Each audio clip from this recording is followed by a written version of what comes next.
খরচ হয়, কোনো সমস্যা নেই। আর যদি মনে করেন এই মহিলা পুরুষ তার বাপ চাহিদা করলো 5টা টাকা চাহিদা করেছে, এটা শরীয়তে হারাম।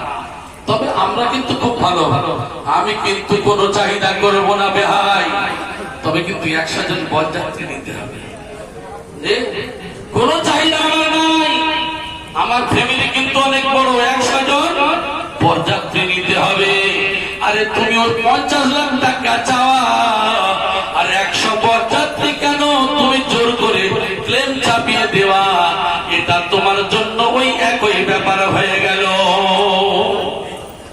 যদি মেয়ের বাবা বলে যে আসুন আপনি, এত লোক আসলে আমার সমস্যা নেই, সেটা আলাদা জিনিস। খুশি মনে যদি হয় আলাদা জিনিস, কিন্তু আপনি ক্লেম চাপাবেন। মেয়ের বাপ চিন্তা করছে আমার বিহাইর মাল আছে ভালো, যদি আমি বলি যে না হবে না, তাহলে বিয়েটা কি হয়ে যাবে, কেটে যেতে পারে।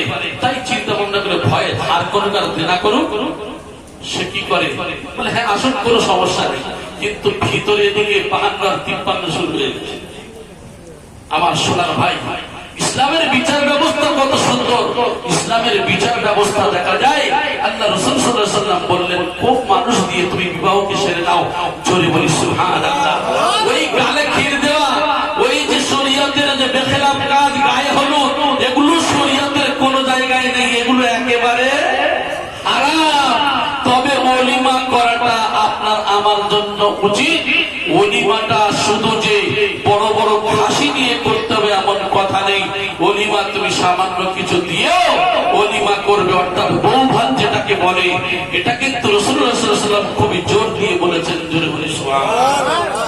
ওলিমা নেই, ওলিমা নাই। কারণ ছেলের বাপ শুধু মেয়ের বাবার বাড়িতে এসে খাবে, আর মেয়ের বাপ কি করবে, ও খাওয়া দেবে না। জি, মেয়ে জন্ম দিয়ে মনে করছে কি সর্বনাশের জায়গায় পড়ল রে বাবা।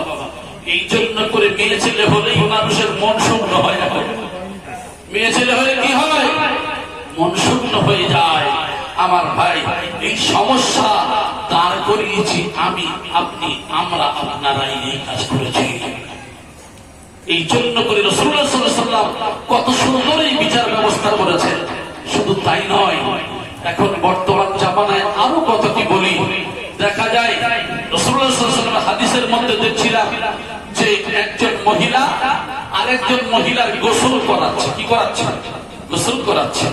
তার হাত, তার মুখ, যে কোনো বস্তু হাত দিয়ে সে তখন কি করছে, তার স্বামীর কাছে গল্প করছে, জানো আরে ওই যে এর বিয়েতে যে গোসল করাতে গিয়েছিলাম না, এর হাতটা কত নরম, এর মুখটা কত সুন্দর দেখতে। আচ্ছা, এ যে ওর স্বামীর কাছে গল্প করছে, ওর স্বামীর মনের খাতায় কি দেখছে, তার ছবিটা দেখছে। রাসূলুল্লাহ সাল্লাল্লাহু আলাইহি ওয়াসাল্লাম বলেছেন এটাও তোমাদের জন্য হারাম। কারণটা কি, মনের পরিকল্পনা তো আসবেই, তুমি তোমার স্বামীর সঙ্গে কি গল্প করো। তাই তো রাসূল বলেছেন একই কাঁথার ভিতরে একই বস্তুর ভিতরে শোয়া নিষেধ করেছেন। কেন? একসঙ্গে নারী পুরুষ তারা প্রসাব পায়খানায় যাবে কেন? একে অপরের অঙ্গ প্রত্যঙ্গ যেন না দেখে। তবে জরুরত ছাড়া, জরুরত ছাড়া কি বললেন, মানে মহিলার পেটে বাচ্চা, তাহলে কি করবে, জরুরতের জন্য সে সবকিছু করতে পারবে, দেখতে পারবে। এখন জরুরত নাই, বলা হচ্ছে দেখবেন বাড়িতে পায়খানা করার জায়গা না। আপনাদের এলাকা ভালো, আমাদের দক্ষিণ 24 পরগনার কথা বলছি, খাল পুকুর পরে বেড়াতে যায়। কি করতে যায়? সকাল হবে 2-4 জন চলে যাবে, খালেদার মা আর কি মোমেনার মা, আমেনার মা সব এক জায়গায় বসলো, বসে এদিকে গল্প চলবে, ওদিকে পায়খানা প্রসাব যা চলবে চলবে। শরীয়তে জায়েজ আছে? জায়েজ নাই। শুধু নারী নয়, পুরুষ সবার ক্ষেত্রে ইসলামের বিচার ব্যবস্থা কত সুন্দর, এগুলোকে নিয়ে আমরা সব সর্বনাশ করে দিচ্ছি। যাই হোক, বলার উদ্দেশ্য হলো যত কিছু করেছি একমাত্র কোরআন ছেড়েছি, রাসূলের তরিকা ছেড়েছি।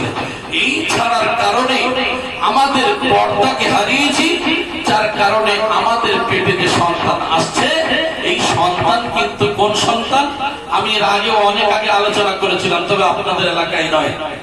হ্যাঁ, কি করে বাপের মারে, একজন লাঠি নিয়ে মারে, একজন ছুরি নিয়ে দৌড়ায়। তো বলছে কোন কারণ? বলছে কারণ অন্য কিছু নয় গো স্বামী। বলে কি কারণে এমন হলো? আমরা দুজনে তো নামাজ পড়ি, আমরা দুজনে তো মুত্তাকি পরহেজগার, কিন্তু আমাদের পেটের বাচ্চা কেন এমন হলো? বলে প্রাণের স্বামী, কি বলবো মনের কথা, যখন তুমি আমাকে বিবাহ করেছিলে, ওই সময় বিবাহ করার পরে তোমার বড় ছেলেটা যখন আমার পেটে এসেছিল, সেই সময় লেপ ব্যাপারী আমার গ্রামে ঢুকেছিল। ওই গ্রামের লেপ ব্যাপারী আসার কারণে আমি কি করেছিলাম, তোমার থেকে দেখতে একটু সুন্দর ছিল, তাই মনে করেছিলাম লেপ ব্যাপারী যদি আমার স্বামী হতো কতই না ভালো হতো। কিন্তু আমার পেটের মধ্যে সেই সময় ছিল বড় ছেলে, এদের লেপ ব্যাপারী তৈরি হবে জানবো কেমন করে, তাই লাঠি দিয়ে তোমার পিটতে যায়, এটা বেপরদার কারণে। তো ওটা হলো ওই কসাইওয়ালা হলো কি করে? বলছে ওই রকম ভাবে একজন গোশ ব্যাপারী এসেছিল, ওই গোশ ব্যাপারী আসার কারণে আমি কি করেছি, ওই একই পদ্ধতিতে তাকেও কি করেছি, আমার ছোট ছেলে পেটে ছিল, আর আমার মনে মনে এমন মনে করেছিলাম, তাই আমি এখন ভালো হয়েছি বটে, কিন্তু আমার পেটের মধ্যে কসাইওয়ালা তৈরি হয়েছে, তাই বাপের ছুরি দিয়ে কাটতে যায়। আমি উদাহরণ দিয়ে আপনাদেরকে বোঝাতে চাইছি, পর্দা যদি বেপর্দা হয় কেন হয়? আপনাদের এলাকা ভালো, আমাদের দক্ষিণ 24 পরগনার কথা বলছি। সকাল সকাল রান্না করে নিয়ে টিভির সামনে বসে যায়, এলসিডির সামনে বসে গেল, বসে যাওয়ার পরে সিরিয়াল দেখবে। কিসের সিরিয়াল? আর সিরিয়াল দেখে যে নায়কের ছবি দেখে, চিন্তা করছে আমার বউটা তো আমার স্বামী দাঁড়িয়েওয়ালা, আমার স্বামী দেখতে ভালো নয়, শাহরুখ খানের মতো লোক যদি আমার স্বামী হতো, সালমান খানের মতো মানুষ যদি আমার স্বামী হতো। আরে ওর নায়কের দিকে তাকায় আর বই দেখে বা সিরিয়াল দেখে, আর নিজের মনের মধ্যে ছবি আঁকে। আমার ভাই জানেরা, তাহলে ওর পেট থেকে যে মাল বার হবে, ওই মালটা আল্লাহওয়ালা নবী রাসূলদের মতো হবে না, ওলি আল্লাহর মতো হবে না, ও সিনেমার নায়ক নায়িকাদের মতো হবে। আমার সোনার ভাইয়েরা, তাই তো রাসূলুল্লাহ জানিয়ে দিলেন, আল্লাহর নবী এক সাহাবী বললেন, আয় আমার সাহাবার রাসূল, আয় আমার হাবিব, ভাবির সঙ্গে দেওয়ারের সম্পর্ক কেমন? ভাবি ওয়াজুবাতা বিন আমির قال قال رسول الله صلى الله عليه وسلم إياكم والدخول على النساء فقال رجل من أنصار منها فقال رجل يا رسول الله أرأيت الحمى قال حمى متفق عليه حديث البخاري مسلم শরীফের হাদিস। আল্লাহর নবী বলেছেন, একজন আনসার সাহাবী বলছেন, ইয়া রাসূলুল্লাহ, ইয়া হাবিবাল্লাহ হুজুর, আমি আপনার কাছে জানতে চাই, একজন পুরুষ একজন মহিলা যে ঘরে থাকে ওই ঘরে প্রবেশ করা যাবে কি? বলছে না, যে ঘরে একজন মহিলা থাকে একজন পুরুষ ওই ঘরে প্রবেশ করতে পারবে না। আল্লাহর নবী গো, ভাবির সঙ্গে দেওরের সম্পর্ক কিরূপ? হামাল মাউত, যেমন তার ভাবি মরণকে দেখে ভয় করে, দেওরকে দেখে যেন মরণ সম ভয় করে। কেন? আপনাদের এলাকায় ঘটে নাই? দাদা থাকে বিদেশে আর দেওর থাকে বাড়িতে। দাদা ভাবি আর দেওরে গল্প হতে হতে দাদা যখন 2 বছর 4 বছর পরে আসলো, দেখে দেওর আর ভাবিতে দুজন কোথায় দীঘায় বেড়াতে গেছে। কিসের কারণে? একমাত্র বেপরদার কারণে। ভাবির সঙ্গে দেওয়ার কথা বলে, গল্প করতে করতে করতে করতে খারাপ গল্প হয় আর কুসম্পর্কে জড়িয়ে যায়। আমার ভাই জানেরা, এই কুসম্পর্ক জড়িয়ে যখন যায় তখন দেখবে দাদা বঞ্চিত হয়ে যায়। আল্লাহর নবী কেন নিষেধ করলেন? এই হাদিসের দিকে লক্ষ্য করে খলিফায়ে মুসলিম হযরত ওমর ফারুক রাদিয়াল্লাহু তাআলা আনহু একদিন তার কপাল থেকে রক্ত বেরোচ্ছে। ইয়া খলিফায়ে মুসলিম ওমর, আপনার মক্কার কোন মানুষ কি কপাল ফাটিয়ে দিয়েছে, না মদিনার কোন মানুষ কি কপাল ফাটিয়ে দিয়েছে? আল্লাহর নবী গো, আমি ওমর, মক্কা এবং মদিনার কোন মানুষ এমন ক্ষমতা নাই যে আমি ওমর আমার গায়ে হাত দিতে পারে। ইয়া রাসূলুল্লাহ, ইয়া হাবিবাল্লাহ, হুজুর আমার কপালটা ফাটিয়ে দিয়েছে আপনার হাদিস। হাদিস আবার কপাল ফাটায়? হাদিস কি করে কপাল ফাটায়? বলছি ইয়া রাসূলুল্লাহ, আপনি তো বলেছেন যে ঘরে একজন পুরুষ একজন মহিলা গল্প গুজব হয়, তৃতীয় জন হিসাবে শয়তান কুমন্ত্রণা দেয়। এই হাদিসের দিকে লক্ষ্য করে আমি কি করলাম, আমার মেয়ে হাফসা, যদিও বাপ বেটিতে কোনো পর্দা নেই, বাপ বেটিতে কথা বলা যায়, বাপ বেটিতে সাংসারিক কিছু আলোচনা করছিলাম, কিন্তু হঠাৎ হাদিসের কথা মনে পড়ে গেল, না জানি শয়তান কোন ওয়াসওয়াসা দেবে। এই হাদিসের দিকে লক্ষ্য করে আমল করতে গিয়ে আমি ঘর থেকে বার হতে গিয়ে দরজার চৌকাঠটা লেগে আমার কপাল ফেটে গেছে। উমর ফারুক রাদিয়াল্লাহু তাআলা আনহু কেমন খলিফা ছিলেন! মেয়ের সঙ্গে বাবার কিন্তু পর্দা নাই, যাদের সঙ্গে পর্দা নাই, মা খালা এমন ধরনের সম্পর্ক আছে, তাদের সঙ্গে কোনো পর্দা নাই, জায়েজ আছে ঘরে কথা বলা, কোনো সমস্যা নেই। কিন্তু খলিফায়ে মুসলিমিন হাদিসের দিকে লক্ষ্য করে কি বোঝাতে চাইলেন? কারণ নিজের মেয়ের সঙ্গে কথা বলার পরেও তিনি হাদিসের এই কথা মনে পড়ার পরে শয়তান কুমন্ত্রণা দেবে বার হয়ে আসলেন। তাহলে খলিফায়ে মুসলিমিন যদি এই হাদিসকে এইভাবে ভয় করে, তাহলে আমাদের কিভাবে ভয় করার দরকার ছিল? যে উমরের সম্পর্কে শুনেছেন যে রাস্তা দিয়ে যেত শয়তান 40 দিন, সে রাস্তা দিয়ে যেতেন না। আমার সোনার ভাইয়েরা, আমার বলার উদ্দেশ্য হল হাদিসগুলিকে আমরা না মানার কারণে আমাদের ভিতরে যত সমস্যা, এখন শুধু তাই নয়, আরো অনেক সমস্যা আমাদের মধ্যে এসে উপস্থিত হয়েছে। কি আজকের বর্তমান জামানায় অধিকাংশ নারীরা স্বামীদের মানে না, ঠিক কিনা? স্বামীদের মানে না। আর স্বামী যাদের ডেঞ্জার হয় তাদের তো ট্যাবলেট খুব কড়াকড়ি দেয়, ঠিক কিনা? আর এ মহিলা কি করে, হুজুরের কাছে কিছু তাবিজ করে, হুজুরের কাছে গিয়ে হুজুর আমার একটা তাবিজ করে দেন, যেন আমার স্বামী আমার খুব ভালোবাসে। সূরা মারিয়ামের 95 নম্বর আয়াতের মধ্যে বলা যায়, তুই নামাজ পড়িস না, আল্লাহর হুকুম মতো চলিস না, তোর ঈমান নাই, আর তুই হুজুরের কাছে গিয়ে তাবিজ করবি। 30 পারার মধ্যে আবার ফায়সালা এসেছে, গোটা পৃথিবীর সম্পদ খরচ যদি করে, আল্লাহ বলছে সবকিছুর মালিক আমি আল্লাহ, আমার তুই ডাকবি না, আমার প্রতি ঈমান আনবি না, তুই হুজুরের যত টাকা দিস না কেন কোনো কাজে আসবে না। আমার সোনার ভাই, এই জন্য করে ডাকতে গেলে আল্লাহকে ডাকতে হবে। ফায়সালা যদি করেন উপর থেকে হবে, আল্লাহ যদি চান সেটাই হবে, ঠিক কিনা? আমার সোনার ভাই, হুজুর কি করেন? হুজুর করবেন না কেন? হুজুরের দেন তো 8,000 টাকা মাইনে। কত দেন? 10,000 টাকা। হুজুরের মাইনে যা দিচ্ছেন সর্বনাশ করছেন, সর্বনাশ হয়ে যাবে। শুনে রাখুন, আপনি পান 50,000 টাকা মাইনা, আপনি পাচ্ছেন 60,000 টাকা মাইনা, আপনার চলে না। আর হুজুরের দেন 5 থেকে শুরু করে আপনি যান ওদিকে। বাস্তব কথা বলছি আমি, এটা ইয়ার্কির কিছু নয়। অনেকেই বলেন হুজুরের পয়সা বরকত আছে। আপনি চাল কেনেন 28 টাকা কেজি, হুজুর কেনে কি 5 টাকা কেজি? এই যে একটা গ্রামের মুসল্লিরা যদি চিন্তা না করে ইমামের প্রতি কিয়ামতের দিন জালেম হিসাবে দাঁড়াতে হবে।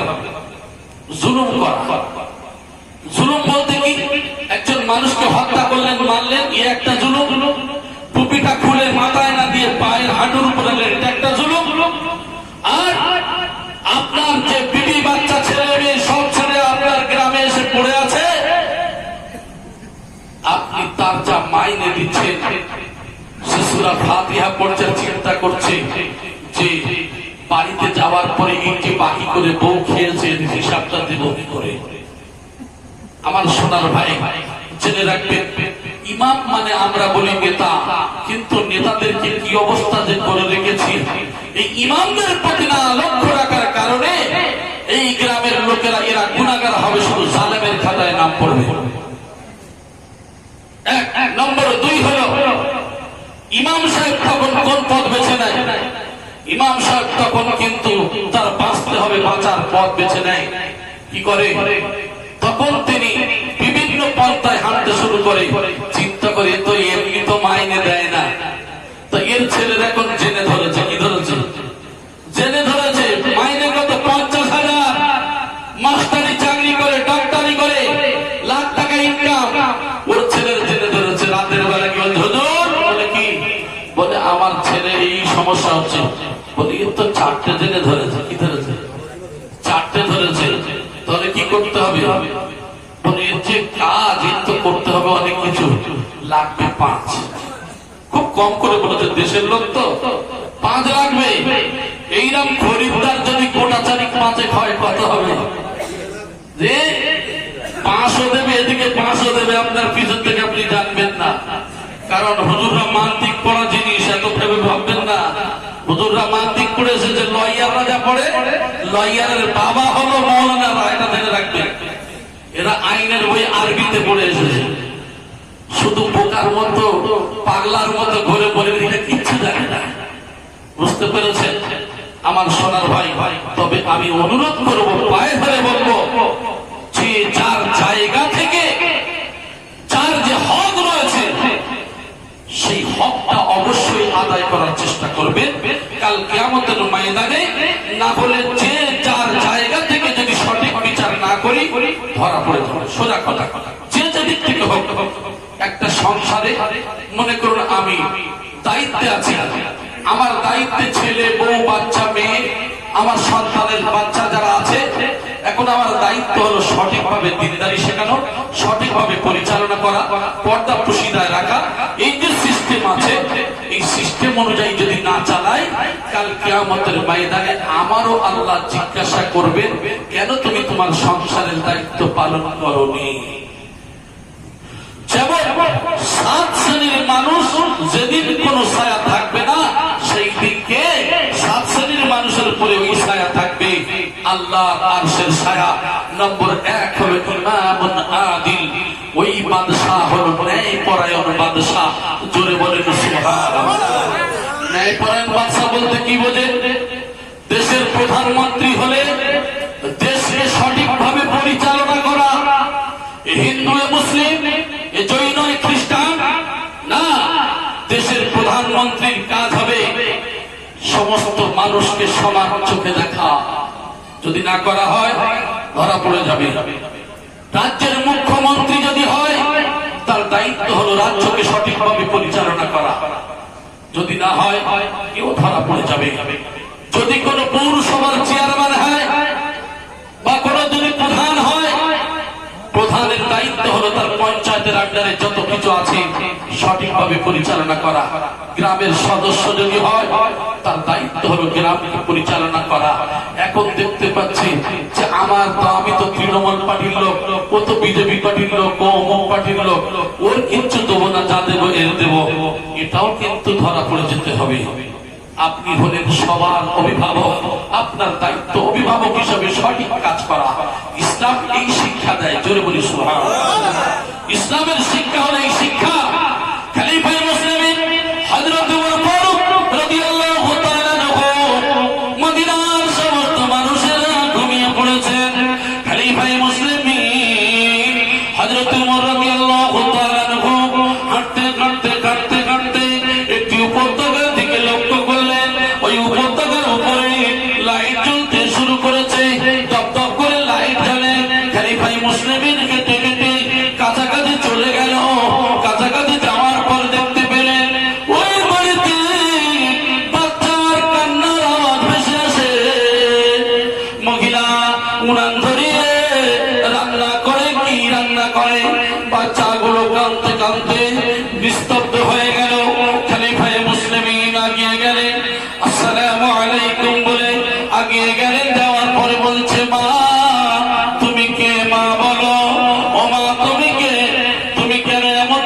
ওই হাড়ির মধ্যে কি জাল দাও বলো। ওই সময় বলছে ইয়া খলিফায়ে মুসলিম বলছে যে বাবা তোমার বলে আমার লাভ কি, এর মধ্যে কিছু পাথর রয়েছে, ওই পাথর নিয়ে আমি জাল দিই। বাচ্চার ক্ষুধার যন্ত্রণায় কাঁদে, কারণ আমার স্বামী যুদ্ধের ময়দানে সত্যের জন্য লড়াই করতে গিয়ে দুনিয়ার জমিন থেকে বিদায় নিয়ে আল্লাহর ডাকের সাড়া দিয়ে চলে গেছে। একবার দরুদ শরীফ পড়ুন আল্লাহ। আর 10-15 মিনিট বলবো, আগে আসেন ভাই, একবারে চলে আসেন। ডিস্টার্ব হলে খুবই সমস্যা, একটু আগে আসেন মেহরবানি করে। আচ্ছা আপনারা কোনো কথা না বলে বসে যান। খলিফায়ে মুসলিম হযরত ওমর ফারুক রাদিয়াল্লাহু তাআলা বলছেন মা বাচ্চাগুলি কেন কাঁদে আর তুমি বা কি রান্না করো। ওই সময় বলছে বাবা গো তোমাকে বলে আমার লাভ কি, আমার বাচ্চা আমার স্বামী যুদ্ধের ময়দানে শহীদ হয়ে গেছে, কিন্তু আমার বাচ্চাগুলো খেতে পায় না, ক্ষুধার যন্ত্রণায় কাঁদে, আমার কিছু কিছু নাই, আমি আমার থেকে আসছি, না জানি খলিফায়ে মুসলিম হযরত ওমরের দরবারে যাব, ওমরের কাছে কিছু খাওয়ার জন্য যাব, না জানি আমি বিপদের মধ্যে থেকে এই পাথরগুলো জাল দিই, এই পাথরগুলো রান্না করি, আমার বাচ্চাদের বলি শুধু রান্না হচ্ছে হচ্ছে বলে তারা কাঁদতে কাঁদতে ঘুমিয়ে পড়েছে, আর আমি ওনাকে বন্ধ করে দিয়েছি। উমর বড় নিষ্ঠুর, উমর কি এগুলো লক্ষ্য করে না কেন? খলিফায়ে মুসলিম হযরত ওমর ফারুক রাদিয়াল্লাহু তাআলা বলছে মা একটু অপেক্ষা করো মা। নিজে চলে গেলেন রাত ভান্ডারে গিয়ে, তিনি কি বাইতুল খানের মধ্যে গিয়ে বাইতুল মাল থেকে বলে ওরে আমার সঙ্গী সাথী একটা আটার বস্তা আমার মাথায় উঠিয়ে দাও। খলিফায়ে মুসলিম নিজে আটার বস্তা নিজে ঘাড়ে করে নিয়ে অগ্রসর হয়েছে। বুড়িমা ওই ব্যক্তির বাড়িতে চলে আসেন, আসার পরে বস্তাটা দিয়ে আর কিছু খাবার দিয়ে বলছে মা এই খাদ্যটা এখনই রান্না করো। খলিফায়ে মুসলিম নিজের তরবারি সবসময় থাকতো, ওই তরবারি আগা দিয়ে নিজের তরকারি কেটে দিলেন আর মহিলা রুটি বানালেন। খলিফায়ে মুসলিম বাচ্চাদেরকে উঠিয়ে নিজে নিজে ওই রুটি তাদের মুখে তুলে দেয়, মুখে তুলে দেয়, চোখ থেকে টপ টপ করে পানি পড়ে। ওই সময় বলছে যদি উমর না এই দেশের বাদশা হয়ে যদি তুমি উমর হতে বাবা কত ভালো হতো, না জানি উমর কত নিষ্ঠুর, কোন কথা বলেন না, বাচ্চাদেরকে খাওয়ায়, চোখ থেকে পানি পড়ে। বলছে মা আগামীকাল উমরের দরবারে যাবে, উমরের দরবারে গেলে অনেক মাল তোমার দেবে, এই বলে তিনি চলে আসছেন। আর বলছে উমর রাদিয়াল্লাহু তাআলা সম্পর্কিত করে কত কথা বললেন, কিন্তু সেই সময় উমর বলেছিল মা, ওই মহিলা বলেছিল বাবা আমি তোমার অনেক কষ্ট দিয়েছি বাবা, তুমি আমার ক্ষমা করে দাও। বলে মা আমি তোমার কি ক্ষমা করব মা, আমার তুমি ক্ষমা করে দিও। ও মা তুমি কালকের উমরের দরবারে যাবে, তোমার অনেক খাবার দেবে, এই বলে চলে গেলেন। খলিফায়ে মুসলিম উমর রাদিয়াল্লাহু তাআলা নিজে হাতে মাল বন্টন করছেন, আর ওই মহিলা লাইনে লাইনে গিয়ে দেখেন কালকে রাতে যে আমার কাছে গিয়েছিল অন্য কেউ নয়, এ হলো খলিফায়ে মুসলিম হযরত ওমর। ওই সময় বলেছিল খলিফা গতকালকে তুমি আমার কাছে গিয়েছিলে, কত অপমানজনক কথা আমি বলেছি, আমাকে ক্ষমা করে দাও। ওই সময় বলেছিল মা ও মা আমি তোমার কি ক্ষমা করব, আমি উমর বড় অপরাধী, আজকের তুমি তোমার বাচ্চারা খেতে পাও নাই, এ দায়িত্ব উমর আমার দায়িত্ব,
কারোর নামে বাজে কথা বলি, কেউ চগলখড়ি করি, কেউ কারোর নামে লাগাই, কেউ কারোর পিছনে কথা বলি, আছে না নাই? এই সব হলো গুনাহ। গুনাহে আমরা জর্জরিত হয়ে আছি। তবে আল্লাহ বলেন, বান্দারে তোমাদের জীবনে তোমরা গুনাহ করেছো, শুধু আমার দরবারে একবার বলো, আল্লাহ আমি অপরাধী। আমি আল্লাহ এই কথা বলার কারণে আমি আল্লাহ জমিন থেকে আসমান পর্যন্ত সমস্ত গুনাহ মাফ করে দিই। একটা গুনাহ বাদে, শিরক। কোন গুনাহ? শিরক। শিরকের গুনাহ আমি মাফ করি না, মানে আল্লাহর সমতুল্য পরিমাণ যদি কাউকে বানানো হয়, আল্লাহ এটা সহ্য করতে পারেন না। শিরকের গুনাহ মাফ করেন না। কিন্তু শিরকের গুনাহ মাফ করে না, তাই চিন্তা করলাম যে তাহলে তো পৃথিবীতে অনেক গুনাহ আছে, আমরা কম বেশি সব করি, আর মাঝে মাঝে ক্ষমা চাইব, গুনাহ করব, ক্ষমা চাইব। তওবা মানে এই নয় যে গুনাহ করবেন আর ক্ষমা চাইবেন। আপনার জীবনে আপনি গুনাহ করেছেন, খালিস দিলে যখন তওবা করবেন, আল্লাহ সেই গুনাহ মাফ করবেন। কিন্তু চালাকি চতুরতার গুনাহ আপনি ক্ষমা চাইবেন, আবার ফের গুনাহ করবেন, আল্লাহ বোঝেন না, বোঝেন কথা বলে। হাত্তা ইযা জাউহা শাহিদা আলাইহিম সামউহুম, আল্লাহ রাব্বুল আলামিন বলেন, হাত্তা ক্বালা আল্লাযীনা কাফারু। অবিশ্বাসীদের লক্ষ্য করে বলছেন, শোনো শোনো, যখন কোন মানুষ মারা যায়, ওই মানুষটা মারা যাওয়ার সময় সে কি করে? সে বলে যে আল্লাহ আমি ভুল করেছি, আল্লাহ এইবার আমাকে ছেড়ে দেন, আমি জীবনে যা ভুল করেছি আর করবো না, এবার সব ভালো কাজ করে আসবো। আল্লাহ বলছে কি? আল্লাহ বলছে না তোমার অন্তরের কথা নয়, এটা তোমার জবানের কথা। حتى إذا جاء أحدهم الموت قال رب ارجعون لعلي أعمل صالحا فيما تركت كلا إنها كلمة هو قائلها ومن ورائهم برزخ إلى يوم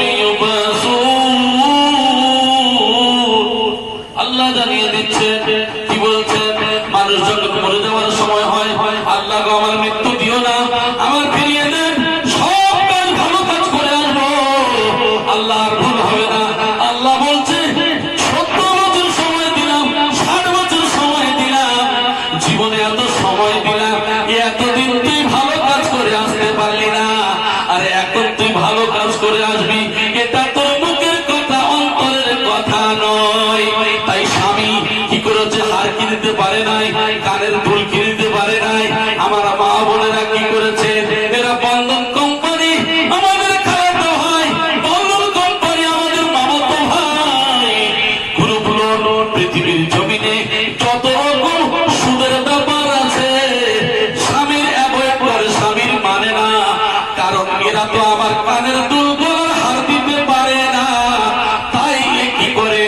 জীবনে স্কুলে মা পাঠাতে বলে স্কুলে যাব না, স্কুলে যাবে না, কিন্তু বয়স হয়ে গেছে, এখন কিন্তু স্কুলে যায়।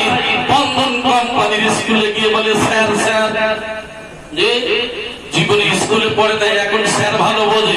স্বামী দুল কিনতে পারে না, স্বামী যদি বলে কেন তুমি যাও, বলে তোমার কথা শুনবো না, কারণ তুমি আমার জীবনে গলার হার দিতে পারো না। বন্ধন কোম্পানি আমার হার দিয়েছে। ও আমার সোনার বউরা শোনো, ও আমার মা বোনেরা শোনো, ওইটা তোমার গলার হার নয়, ওটা হলো জাহান্নামের গোলা। ইয়া আইয়ুহাল্লাযীনা আমানু তাকুল্লাহ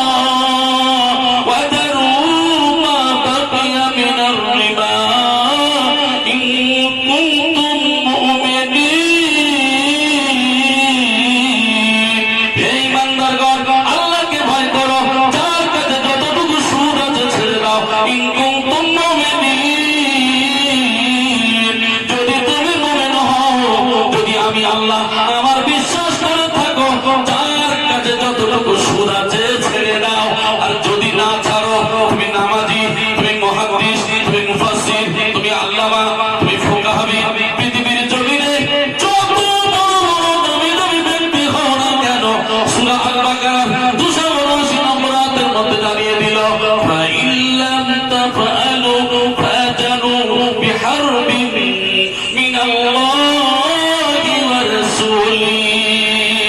আমি আল্লাহ আমার রাসূলের সঙ্গে যুদ্ধের ঘোষণা রইল। 10 বছর ভালো থাকবে, 20 বছর মা আমার হার করে থাকবেন, কতদিন যৌবন যতদিন থাকবে, যখন গালের চামড়া গড়িয়ে নিচে নেমে যাবে তখন কিন্তু আর কেউ দেখবে না, ঠিক কিনা?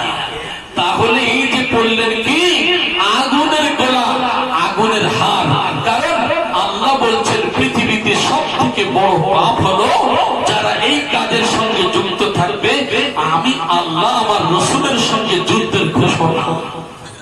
বোকা মুসলমান 10 বছর 20 বছর আরাম পাওয়ার জন্য আল্লাহ রাসূলের সঙ্গে যুদ্ধ করে পারা যাবে বলে মনে হয়? এখন পারা তো অসম্ভব। শুধু তাই নয়, হাদিসের মধ্যে আরো অনেক কথা আলোচনা করা হয়েছে। সব থেকে ছোট গুনাহ হলো নিজের মায়ের সঙ্গে বিবাহ করে জিনা করা। জোরে বলেন নাউযুবিল্লাহ। এত বড় অপরাধ, এই গুণের কাজ আমরা করে থাকি। একজন গরিব মানুষ, সে রিক্সা চালায়, তাহলে অতগুলো আয়াত রয়েছে, এই আয়াতের ক্ষমতা কত হতে পারে? না না না, আজকের আমি ইমানের কলেমা পড়ে মুসলমান হয়ে গেলাম। একজন নয়, দুইজন নয়, যত দলবল ছিল সবাই ইমানে কলেমা পড়ে দিলেন, আশহাদু আল্লা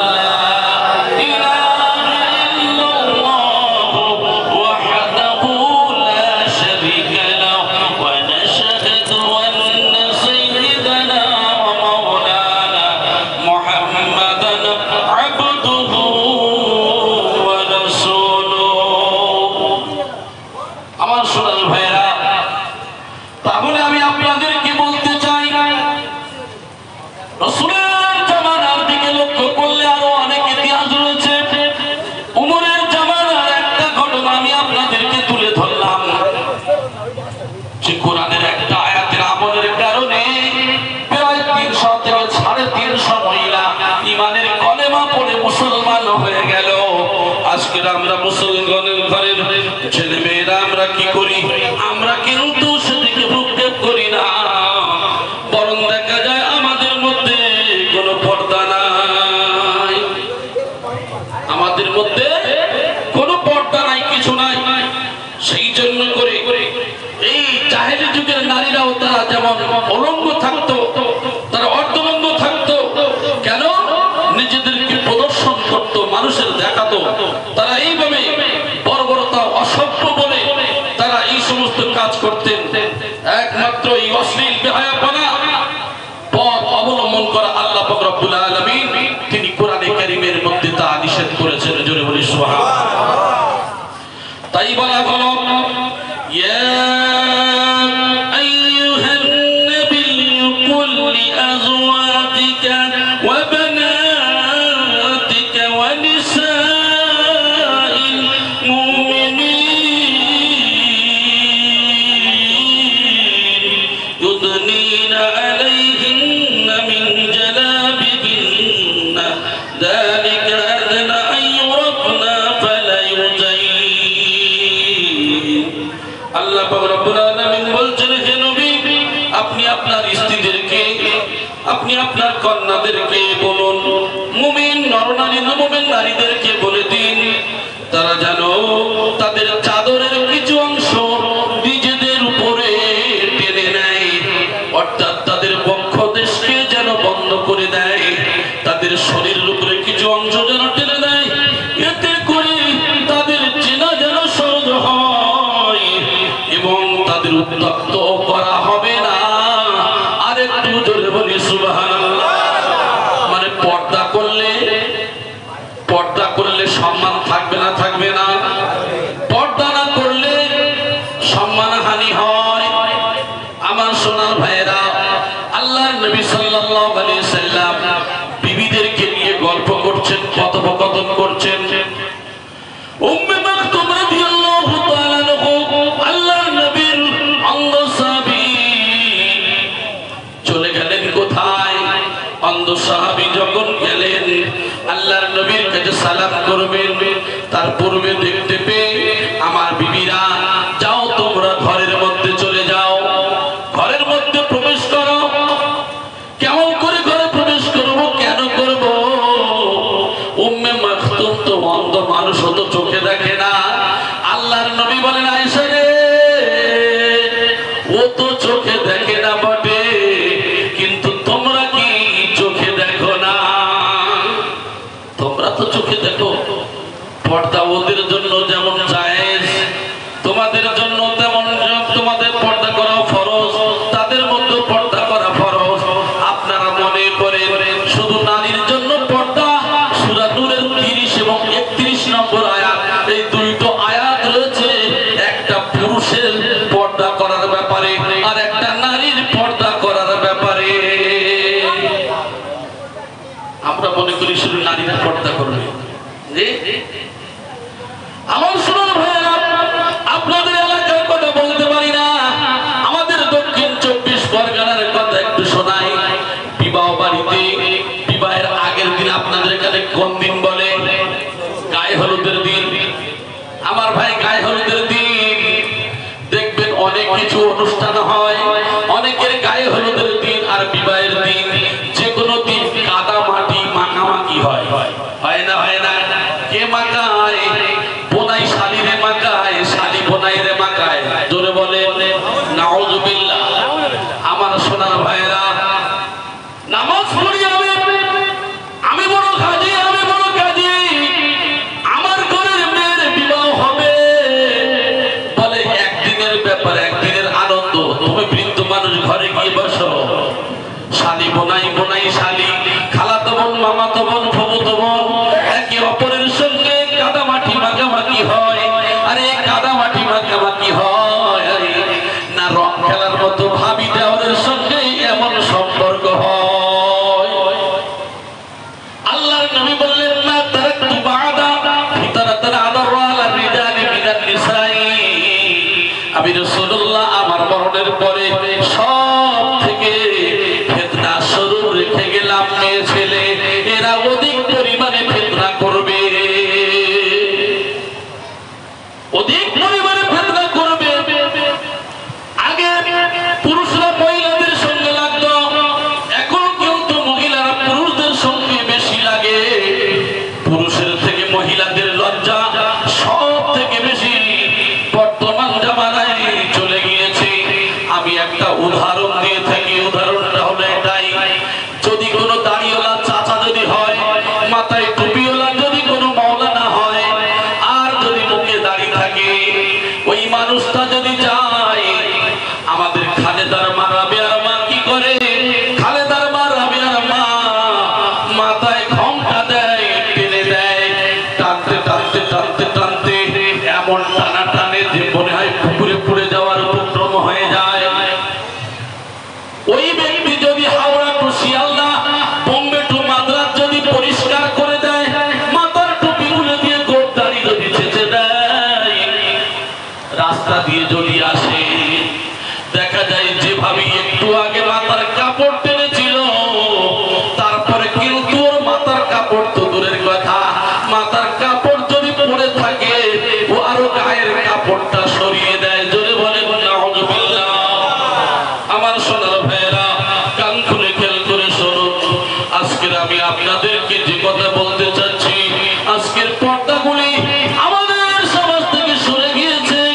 এই পর্দা সরে যাওয়ার কারণে আমার সোনার ভাইয়েরা, আমি আপনার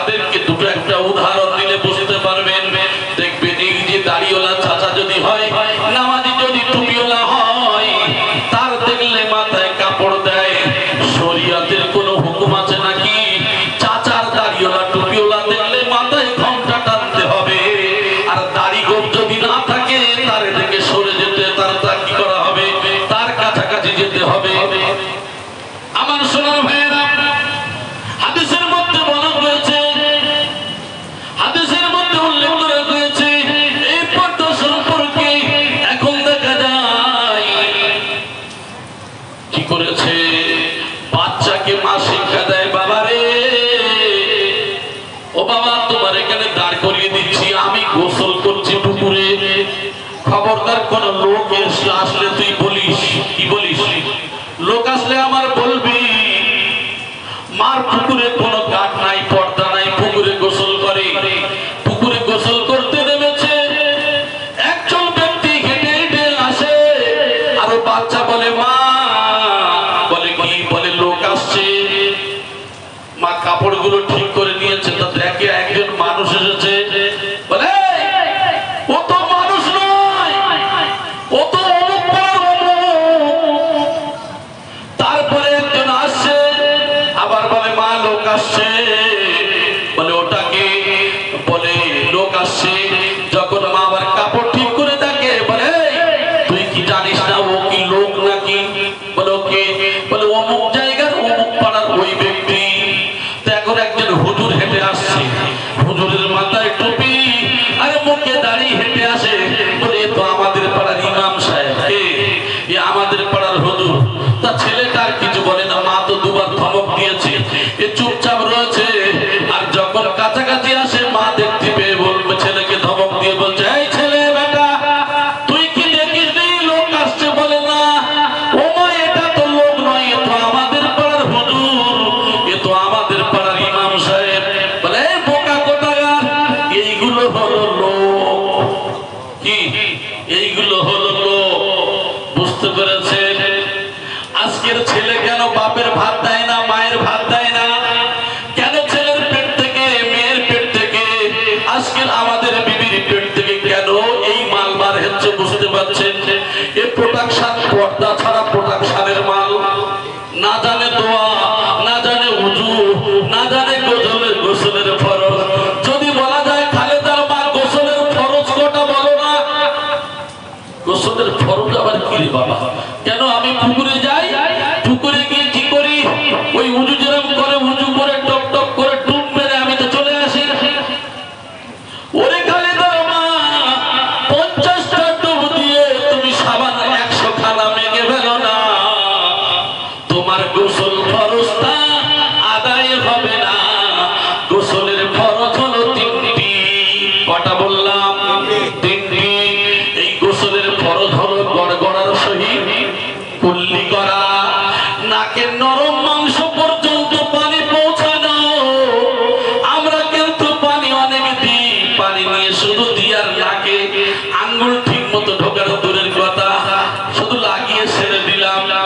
সারা জীবন নাপাক, সারা জীবন এর নামাজও হয় নাই। এ সারা জীবন কি করেছে, কি সর্বনাশ করেছে আল্লাহ পাক জানে।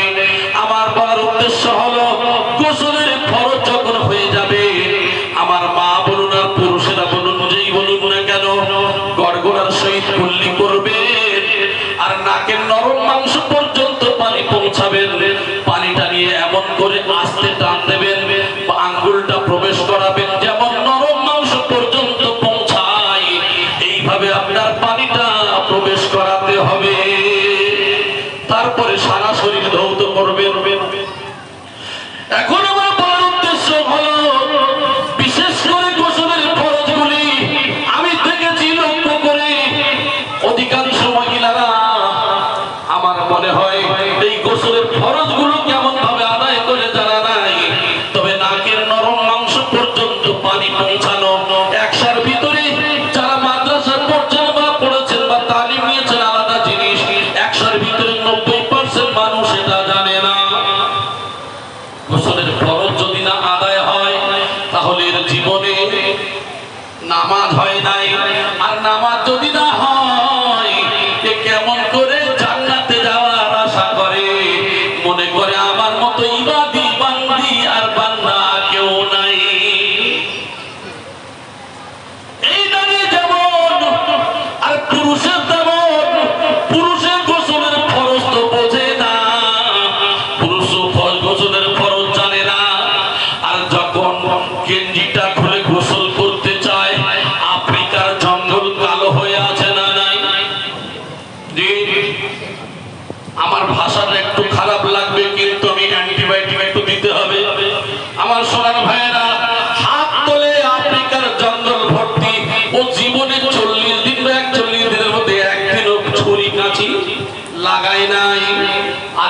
দেন আমার সোনার ভাইয়েরা। এই যে পরিষ্কার পরিচ্ছন্নতা গুলো ইমানের অঙ্গ। আল্লাহ নবী সাল্লাল্লাহু আলাইহি ওয়াসাল্লাম 40 বছরের নবুয়ত প্রাপ্ত হলো, আর 23 বছরের জীবন 10 আর 13 এই 23 বছরের জীবনে আমাদের জন্য সুন্দর আদর্শ রেখে গেল। পৃথিবীতে আদর্শ মানব কার? রাসূলুল্লাহ সাল্লাল্লাহু আলাইহি ওয়াসাল্লামের তরিকা অনুযায়ী চলবো, আল্লাহর হুকুম মতো চলবো, নবীর তরিকা অনুযায়ী চলবো, এটাই তো কামেল ওলি আল্লাহরা বলেছে। আমার সোনার ভাইয়েরা, এই বগল পরিষ্কার করা, নাভির নিচের লোম পরিষ্কার করা, নখ পরিষ্কার করা, এই কিছু কিছু জায়গা যেগুলি রয়েছে এইগুলি নিয়ম পদ্ধতিতে আমার আপনার পরিষ্কার পরিচ্ছন্নতা রাখতে হবে। আমার সোনার ভাইয়েরা, এখন আমি আপনি মনে করি শুধু মহিলাদের দোষ, পুরুষের কোনো দোষ নাই। অতএব এ যেমন শরীয়ত ভালো মুসলমান, আর ও মহিলাও শরীয়ত কিছু বোঝে না, তরিকা কিছু বোঝে না। এদের সংমিশ্রণে যে বাচ্চা হয়েছে ও শাহরুখ খান আর সালমান ছাড়া কিছু নয়। আমার সোনার ভাইয়েরা, আমি আপনাদের হাতে ধরে বলবো, পায়ে ধরে বলবো, আমি আপনাদেরকে ছোট ভাই বা সন্তান বা বড় ভাই হিসেবেও হতে পারি, তবে আমি আপনাদেরকে এতটুকু শোনাতে চাই যে পাড়ার ইমাম সাহেব আছে, পাড়ার কোন মৌলানা সাহেব আছে, পাড়ার কোন জাননেওয়ালা ভাই আছে, আরে আপনার বিবি জানেন স্বামী তার কাছে শিখবে, স্বামী জানে বিবি তার কাছে শিখবে, সন্তান জানে বাম্মা তার কাছে শিখতেও মানা নাই। উতলুবুল ইলমা মিনাল মাহদি ইলাল লাহদি, দোলনা থেকে কবর পর্যন্ত শিক্ষা করা যায়। জোরে বলি সুবহানাল্লাহ। আমরা মনে করি বুড়ো হয়ে গেছি, পড়বো কি করে? বুড়ো হয়ে গেলে পড়া যায় নাকি?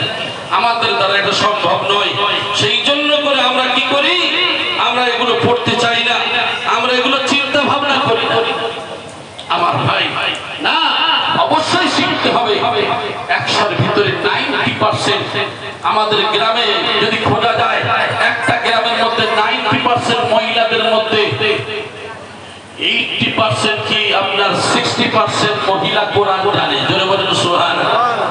আর পুরুষদের যদি দেখা যায় 100-র ভিতরে সর্বনাশ হয়ে আছে। কারণ এ বাম্মা তো কোরআন শেখায় কেন?